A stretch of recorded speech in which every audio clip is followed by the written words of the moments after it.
ഇന്ന് ഞാൻ പ്രിപ്പയർ ചെയ്യാൻ പോകുന്നത് സുഖിയൻ.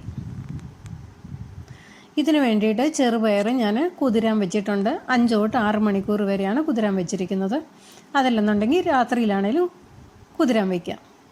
ഇപ്പോൾ ഇത് ഞാൻ 2 പ്രാവശ്യം കഴുകിയതിന് ശേഷം അടുപ്പത്ത് വേവിക്കാൻ വയ്ക്കുകയാണ്. അതിനാവശ്യമായിട്ടുള്ള വെള്ളവും കൂടെ ആഡ് ചെയ്യുവാണ്. തിളച്ച് പകുതി വേഗമാകുമ്പോൾ അതിലേക്ക് ആവശ്യത്തിനുള്ള ഉപ്പ് ആഡ് ചെയ്യണം. പിന്നെ അതിൻ്റെ മുകളിൽ പത വേകുമ്പം അതെല്ലാം ഒന്ന് പഠിച്ച് മാറ്റി കളയേണ്ടതാണ്. ഇതിനാവശ്യമുള്ള ഇൻഗ്രീഡിയൻസ് മൈദ, ഏലക്ക, തേങ്ങ, പഞ്ചസാര, ഉപ്പ്. നമ്മുടെ പയർ ഏകദേശം വെന്ത് ഒന്ന് പൊട്ടാൻ തുടങ്ങിയിട്ടുണ്ട്. അപ്പോൾ ഒന്ന് നമ്മൾ ചെക്ക് ചെയ്യണം.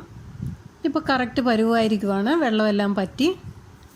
ഇനി ഇതിലേക്ക് ഞാൻ പഞ്ചസാരയാണ് ആഡ് ചെയ്യുന്നത്. പഞ്ചസാര ഇട്ടതിന് ശേഷം അത് കൂടെ ഇളക്കി കൊടുത്തുകൊണ്ടിരിക്കണം, അല്ലെങ്കിൽ അടിക്ക് പിടിക്കും. ഇനി ഞാൻ ഇതിലേക്ക് തേങ്ങ ആഡ് ചെയ്യുന്നു. ഇതെല്ലാം ഇട്ടതിന് ശേഷം ഇളക്കിക്കൊണ്ടിരിക്കണം, അടിക്ക് പിടിക്കാതെ ശ്രദ്ധിക്കണം. ഇനി ഏലക്കാപ്പൊടിയാണ് ചേർക്കുന്നത്. ഞാൻ 1 സ്പൂൺ പഞ്ചസാരയും കൂടെ ചേർത്ത് പൊടിച്ചതായതുകൊണ്ടാണ് ഇങ്ങനെ വെളുത്തിരിക്കുന്നത്. ഇതെല്ലാം കൂടെ നന്നായിട്ട് ഇളക്കി യോജിപ്പിച്ച് അതിൻ്റെ വെള്ളമെല്ലാം പറ്റി ഇനി ഇത് തണുക്കാനായിട്ട് ഒരു പ്ലേറ്റിലോട്ട് മാറ്റുവാണ്. അത് തണുക്കുന്ന സമയം കൊണ്ട് ഞാൻ അതിൻ്റെ ബാറ്റർ ഒന്ന് റെഡിയാക്കുവാണ്. അതിന് വേണ്ടിയിട്ട് എടുത്തു വെച്ചിരിക്കുന്ന മൈദയും ഉപ്പും 1 നുള്ളു സോഡാപ്പൊടി ഞാനിവിടെ ചേർത്തിട്ടുണ്ട്. അത് ഓപ്ഷണലാണ്.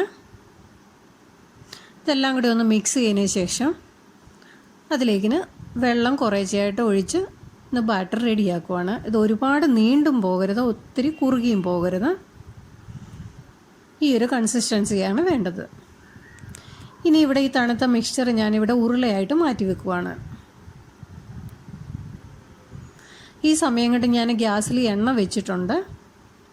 ഇനിയിപ്പോൾ നമ്മൾ ഓരോ ഉരുളകളും എടുത്ത് ബാറ്ററിൽ മുക്കി ഫ്രൈ ചെയ്യാൻ പോവുകയാണ്. മീഡിയം ഫ്ലെയിമിൽ വേണം ഇതൊന്ന് വറുത്തെടുക്കാനായിട്ട്. നല്ല ടേസ്റ്റി ആയിട്ടുള്ളൊരു പലഹാരമാണ്. 4 മണിക്കൊക്കെ ചായയുടെ കൂടെ കഴിക്കാൻ പെട്ടെന്നുണ്ടാക്കാവുന്ന ഒരു പലഹാരമാണ്. അപ്പോൾ എല്ലാവരും ഉണ്ടാക്കിയതിന് ശേഷം കമൻറ്റ്സ് അറിയിക്കണം, ലൈക്ക് ചെയ്യണം, ഷെയർ ചെയ്യണം, സബ്സ്ക്രൈബ് ചെയ്യാൻ മറക്കരുത്. അപ്പോൾ താങ്ക് യു.